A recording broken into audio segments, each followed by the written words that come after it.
Cool. So where do you want to start?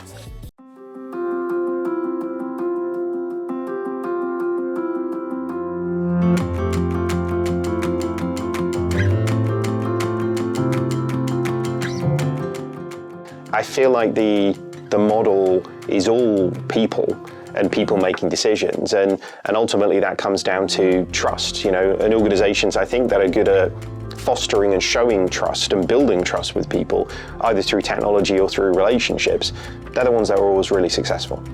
I would be looking for less of a vendor and more of a partner, more of a strategic partner, right? And there's a big difference between the two, right? I want someone who can help me grow, who's thinking about helping me grow, who can help say, hey, Joe, have you thought about doing X, right? Versus just sending me a bill every day or every month, right? We have a saying sort of internally here that we don't have suppliers, we have partners, and our partnerships needs to be strong.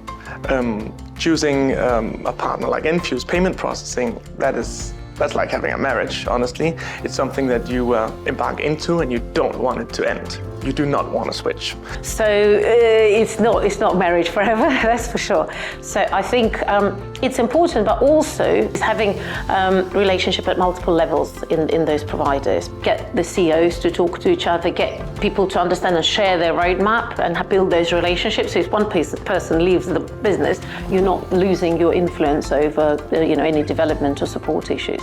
The commitment and engagement from the leadership team at Enfuce, I believe, was important in the beginning, because then we could have a frank and open discussion with a potential partner who could really show us that they wanted to join our journey and support us in this transformation, where we feel at least that Enfuce are acting as a partner, not trying to sell hours to us. That's not their business. They're advising us in a good way. It was a requirement for us that our engineers met their engineers and workshopped together to figure out how a new solution could look like, what would be the pros and cons for that new solution. And they were like, sure, why not? And so they had nothing to hide and actually were quite proud of who they were and their capabilities. So they were not afraid of challenging us back, which was a little bit of a surprise. Usually when you pick a supplier or provider, they just basically say, yes, or yeah, we'll try to do this, or we can sort that out. Here it was more like, are you sure you really want to go down this road? Because these are the 3 things you need to take into considerations if you really want to do this. I think that's what many big organizations miss, is there is no technology panacea that solves all of your problems. Your problems are caused by the culture that's around those things. Do you instill belief and passion in people to achieve an outcome? And if you can then facilitate that with technology that allows them to operate in a way that allows you to test and learn things with customers, and that's a recipe for really exciting things to happen. So for us, it's like they go all in.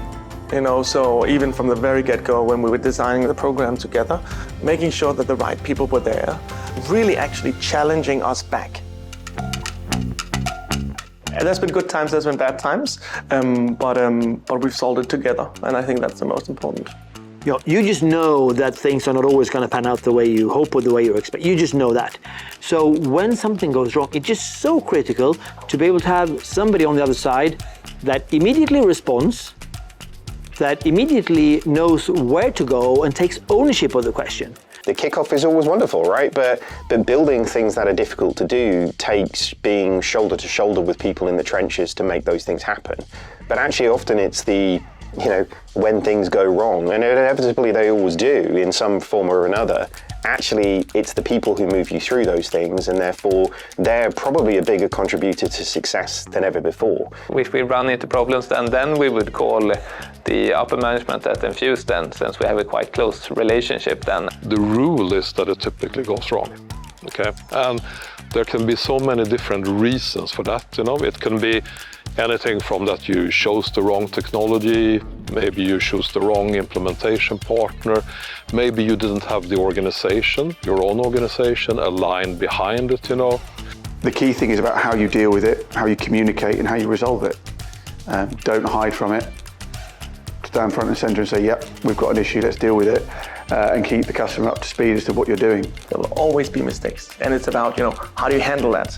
Are you open towards your partner about what's happening? Are you problem solving together? How quick are you in responding? All these type of things, very, very important from the beginning. And then, of course, a few years down the line, yes, we had quite a few challenges and mishaps, but it's all about how you tackle it and how open you are, and then, finding the root cause of the problem and being able to show us, hey, this is what it was, this is how we're fixing it, and let's monitor closely that it won't happen again.